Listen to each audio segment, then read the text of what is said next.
Bueno, entonces habíamos quedado en que la bioquímica se dedica al estudio de los procesos químicos en los seres vivos. Se basa en tratar la base molecular en los procesos vitales, estudiando proteínas, carbohidratos, lípidos y ácidos nucleicos. Entonces, como dije, la bioquímica se relaciona mucho con la química orgánica, porque todos estos compuestos tienen carbono. Ahora, entonces, luego vamos con química técnica o ingeniería química. Dice, se dedica a la concepción, diseño, desarrollo, investigación, obtención, etcétera, de sustancias en procesos industriales que dependan de procesos químicos. Bueno, entonces subrayen esa palabra, procesos industriales. Esa es la diferencia con química analítica. Esa es la diferencia con química analítica. ¿Sí se entiende? A ver, copienle.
Me avisan cuando terminen de copiar.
Bueno, copien, me avisan cuando terminen de copiar.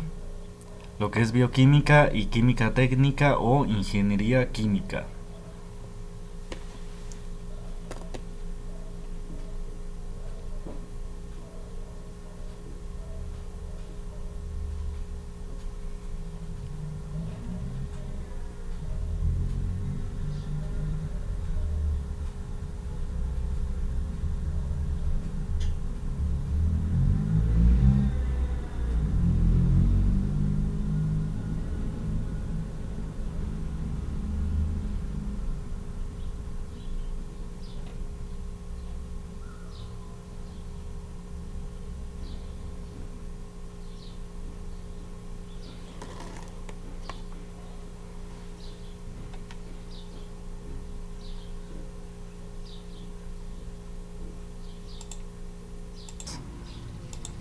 Ahora vamos a ver lo que es materia. Ya se mencionó muchas veces lo de la materia, pero vamos a ver ya qué es. Dice, es todo lo que ocupa un lugar en el espacio, tiene peso e inercia, y puede impresionar nuestros sentidos, y se puede presentar en estados de agregación. Los estados de agregación son el sólido, el líquido y el gas. Ahí está, la materia se puede presentar en esos tres estados, sólido, líquido o gas. Y eso es materia, es todo lo que ocupa un lugar en el espacio. Luego dice, puede impresionar nuestros sentidos. Es decir, que esa materia la podemos captar con nuestros sentidos, ya sea con la vista o con el tacto, porque pues tiene una rugosidad, puede tener un olor, lo podemos captar con el olfato o con el oído, puede que emita un sonido, ¿no? Entonces a eso se refiere que puede impresionar nuestros sentidos, es decir, que puede ser captado con nuestros sentidos. Ah, bueno, y tiene peso e inercia. Inercia ya lo vimos en física, ¿no? Que es la resistencia que presenta a que lo muevan. Esta materia tiene una resistencia natural a que lo muevan. Ah, bueno, copien primero este concepto de materia y después ya empezamos a copiar este mapa conceptual. A ver, cópienlo.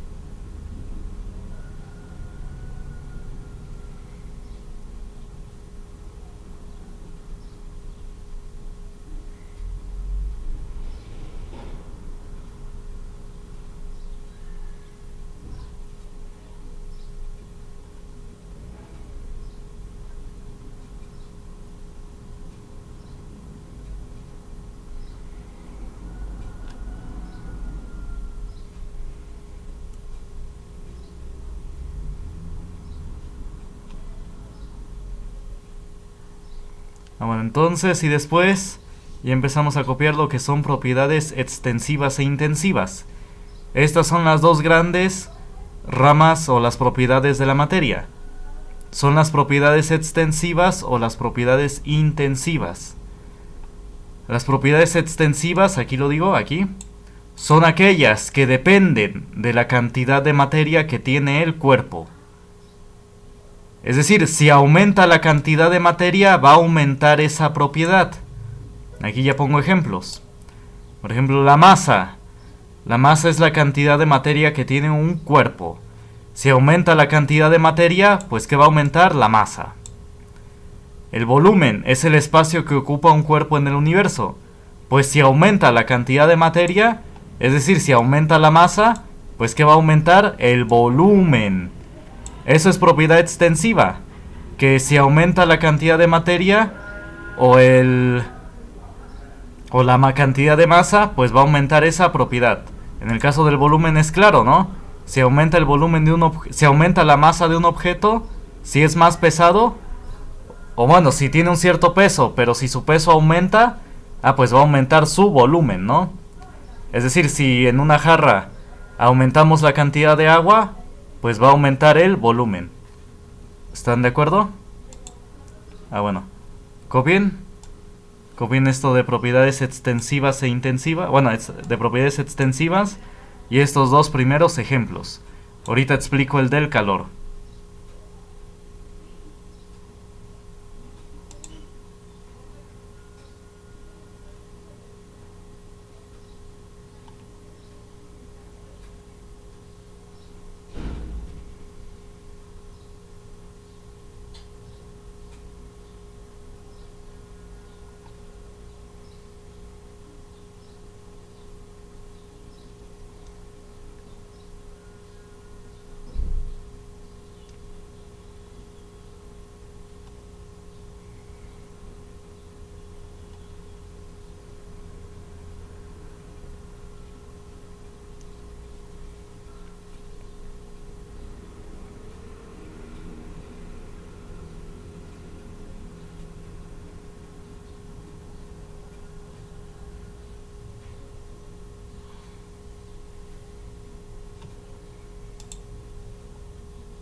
Bueno, y después está el calor.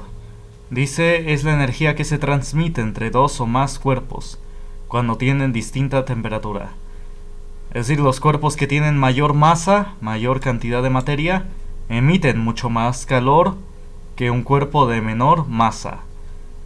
Entonces, por eso nos llega el calor del Sol, porque el Sol es demasiado grande, tiene demasiada masa. Y ese calor obviamente lo emite y nos llega hasta la Tierra. Bueno, entonces por eso el calor entra dentro de la propiedad extensiva. Si aumenta la cantidad de materia o la cantidad de masa, va a aumentar el calor que emite. Y el calor es energía que se transmite. Eso es el calor, es energía que se transmite entre dos o más cuerpos cuando están a distinta temperatura. Bueno, copien todo esto. Me avisan cuando terminen de copiar.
Bueno, y ahora propiedades intensivas de la materia.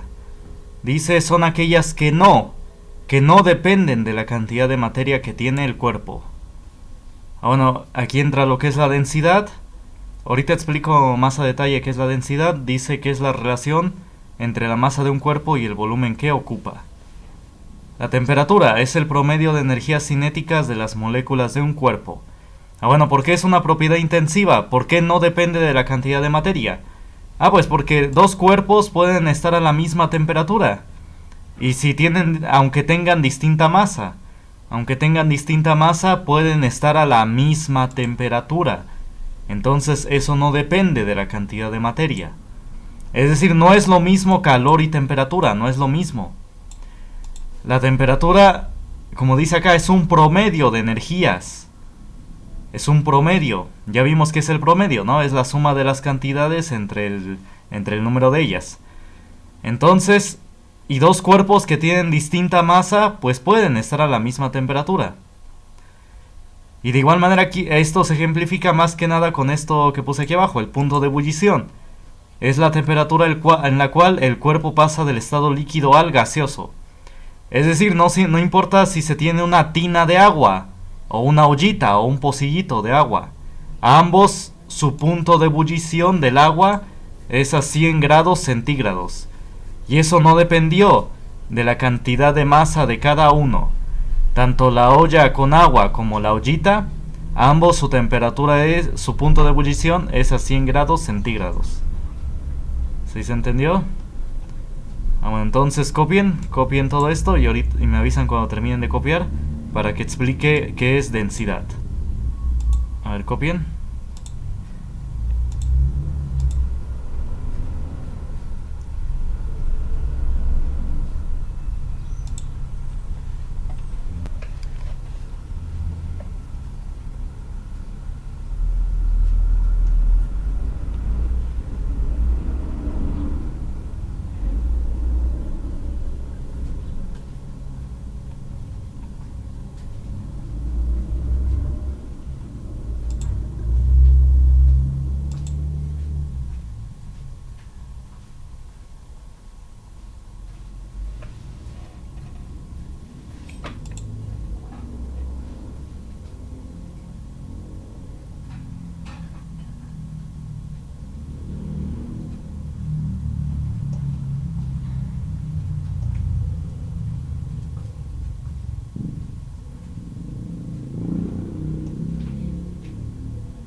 Copien ya todo el cuadro.